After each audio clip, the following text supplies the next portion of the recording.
আসসালামুআলাইকুম এমকে cooking হাউসে সবাইকে স্বাগতম। আশা করি সবাই ভালো আছো। আজ আমি তোমাদের একটা অন্যরকম ডেজার্ট আইটেম দেখাবো। এটা হচ্ছে সেমাই পুডিং।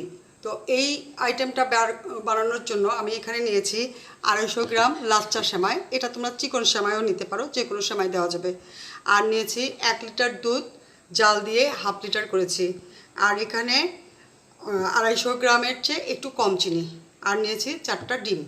এখন আমি এগুলো তোমার ডিম, দুধ আর চিনিটা ফেটিয়ে নিব। এটা এগ বিটার দিয়েও করা যায়, তো আমি ব্লেন্ডারে করছি। মিষ্টিটা তোমাদের পছন্দ মতো, কেউ বেশিও দিতে পারো বা কম দিতে পারো। তো সেমাইয়ের যেহেতু একটু চিনি বেশি লাগবে, কারণ সেমাইটার জন্য চিনি লাগবে। হ্যাঁ, ব্লেন্ড করে নিয়েছি। এটা হলো আমার ফার্স্ট স্টেপ। এখন আমি সেকেন্ড স্টেপে চলে যাব। হ্যাঁ, ক্যারামেলের জন্য এখানে আমি হাফ কাপ চিনি আর 3 চামচ পানি দিয়ে দিলাম।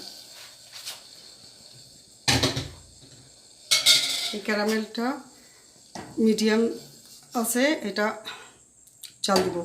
তো এখানে চামচ ব্যবহার করা যাবে না, মাঝে মাঝে পাতিলটা ধরে নেড়ে দিতে হবে।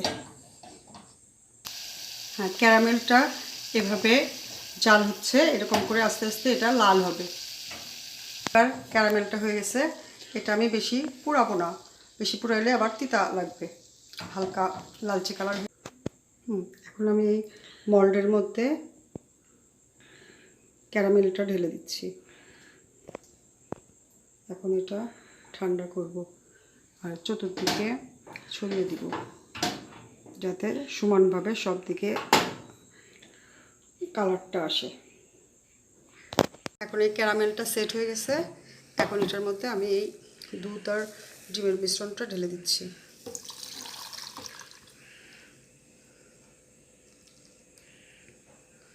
এবং তার মধ্যে এখন আমি এই সেমাইটা একটু ভেঙে ছোট করে দিব।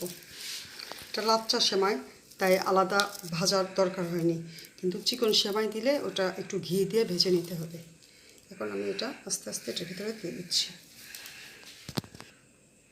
এখন এইভাবে আমি সেমাইটা এই দুধ, ডিম আর চিনির মিশ্রণের মধ্যে দিয়ে দিয়েছি।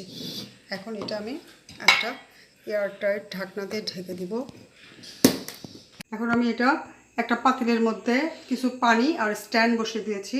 স্ট্যান্ডের উপরে এটা বসিয়ে দিব, যাতে এই বাটিটা নড়াচড়া না করে।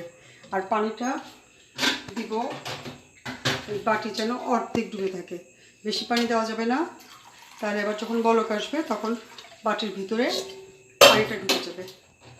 এখন আমি একটা এয়ারটাইট ঢাকনা দিয়ে এটা আটকে দিচ্ছি।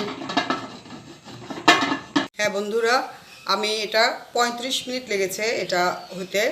তো 35 মিনিট পরে আমি আবার 2 ঘন্টা এটা ঠান্ডা করেছি। ঠান্ডা করার পরে মল্ট আউট করেছি। এইভাবে দেখো এখন এটা কেটে কি অবস্থা। এটা পুডিংটা খুব সুন্দর, তোমার নিচে সেমাই আর উপরে পুডিং, 2টা লেয়ারে হয়েছে। এই যে দেখো, উপরে নরম আর নিচে শক্ত সেমাই। দেখতে কি সুন্দর, খেতেও খুব ইয়ামি। প্লিজ এটা বাসায় ট্রাই করো। আর ভালো লাগলে আমাকে লাইক করো, শেয়ার করো, সাবস্ক্রাইব করো আর বেল আইকনটি বাজিয়ে দিও। ভালো থেকো, থ্যাংক ইউ।